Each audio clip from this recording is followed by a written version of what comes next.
Hello, hello, hello, hello, friends. This is Nicholas here with DIVO-Ted Talks, Devoted Talks, where we take ancient wisdom and practices and take it through a modern lens and experience to help end suffering for you and those you love. I am excited to be here with you today just to talk about right, the painfully beautiful experience that is life. In the last episode, I was talking along similar lines. Normally I do these shots, back to back to back, but I actually did meet with a client in between. And so that kind of shifts my perspective a little bit. But what I do, see more clearly, my client and I talk about a lot of worldly things like the current political situation, the current climate. And, I find myself continually saying when I'm talking with him is just how none of it makes sense. Like, I can't understand what's happening. And I realize that as I'm talking right now, that any sense that things made sense before was truly just an artifice of my mind, artifice of my feelings, an artifice of my wanting so badly for it to make sense. And I can see that now, that it never made sense because it is almost impossible for us in our tiny expression as compared to the greater expressions and energetics of those expressions outside of this body to understand or comprehend it all.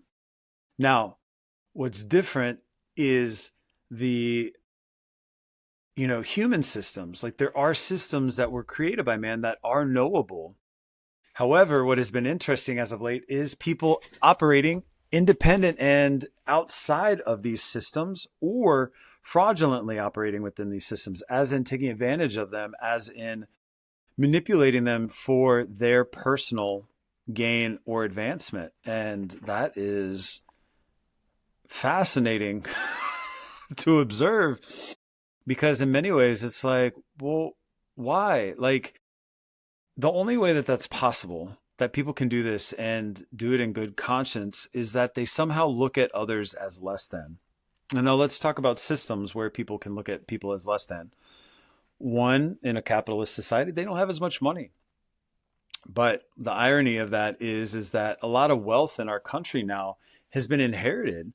And so some of these wealthy people out there didn't actually work for the money, and they look down on people who don't have as much. And I'm like, well, but you didn't earn it. So why are you looking at other people who didn't earn it yet right now? And maybe they'll never earn it. Maybe they don't care. But just because you have wealth and you were related to somebody who earned that wealth doesn't make you superior. But that is something that they differentiate themselves on. And then there's the religious aspect of things. For instance, like these people are sinners and they just know not what they do, and they just, you know, ha- have pity on them, and hate the sin and not the sinner. Like, they differentiate people, and they segregate based on this heathen and or debaucherous suggestion of their lives. I mean, who knows? And then, just way of life. There's a lot out there where people look at other people tribally and are like, "Ugh, how dare they?" Or like, "Why would they? Ugh, look at the way they live. Ugh, that's disgusting." And so, in that, people are able to look at others as less than, and in that differentiation, there is an ability to not play by the rules equitably or fairly. And you know, one of my favorite movies is Jupiter Ascending, and I love that movie.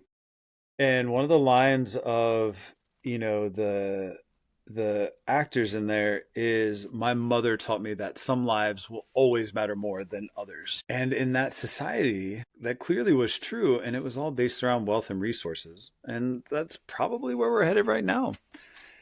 And it's that line of thinking, even though we have a doctrine and a document that says all men are created equal. Well, then some lives won't matter more than others. And yet we have never lived like that. We have never actually lived like that. The only farce that we have lived like that within is that one person, one vote. And we had to fight to get everybody to actually have a vote, which is crazy in and of itself. But, there's certain things they were working through, like women's rights and, the fact that, black people brought over from Africa were not 3/5 of a person. Like, what? Do what? But if all of us were created equal, then not one of us could matter more than another. Yet we live like some matter more than others, like the president, like world leaders. Like, why? Why?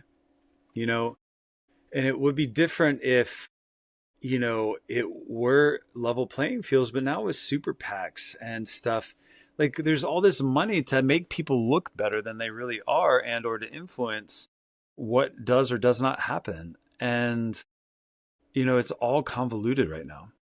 So I could go on for days. I'm sure you could add to the story, and I'm sure a lot of people could add to the story. But what does that mean for us? Well, it means that we need to practice, because the world is going to world, and the people are going to do what they've been doing.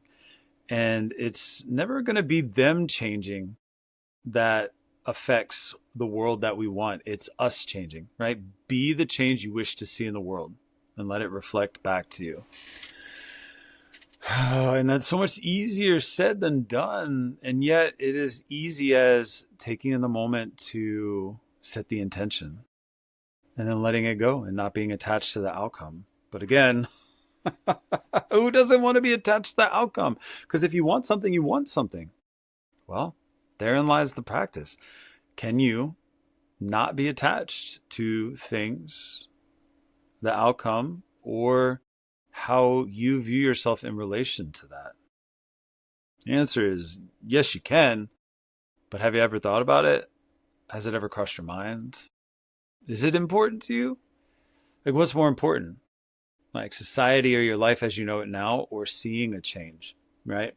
Maybe you're one of the ones in life that it's not that bad, so you're not that worried about shifting or changing it, right? And conversely, there are people who take on everybody's problems and everybody's struggle and strife, and that in many ways is disingenuous. And yet, sometimes if it weren't for them standing up, there would be nobody standing up for these people. And so everything serves its purpose in moderation. And moderation isn't even the right word. In its rightful place. Everything serves in its rightful place, right? And that's living in harmony with nature, living in harmony with our nature, and living in harmony with the nature of society, and living in harmony with the nature of the world. But that doesn't mean you have to live in harmony with the diseased world, right? It's the nature of humans that we're trying to move towards. It's the nature, because I believe there is an innate good. But when we're trying to fight for resources, it becomes competitive. And then that tribal nature is drawn forth. I can only work on me. And me providing this video is still me only working on me, because I'm processing the things that I'm saying. I'm processing the world now as I'm talking for my my beneficence. Benevolently talking about my life so that I can understand it better. Ultimately, I'm the one who benefits for me from this, right? I do enjoy the fact that because I capture it and then I put it out there, that somebody else may benefit from it as well. But ultimately, me processing serves me. And if it does serve others, great. But really, I'm just here to help myself and also others at the same time. But I can only choose for me, and therefore I'm only working for me. And yet, collaboratively, I can work for the whole if I understand how the whole exists in a greater sense based on nature, rather than our myopic views of what it is based on where we were born, where we were raised, or the way the world was presented to us. All right, my friends, stay safe out there and be well and be free.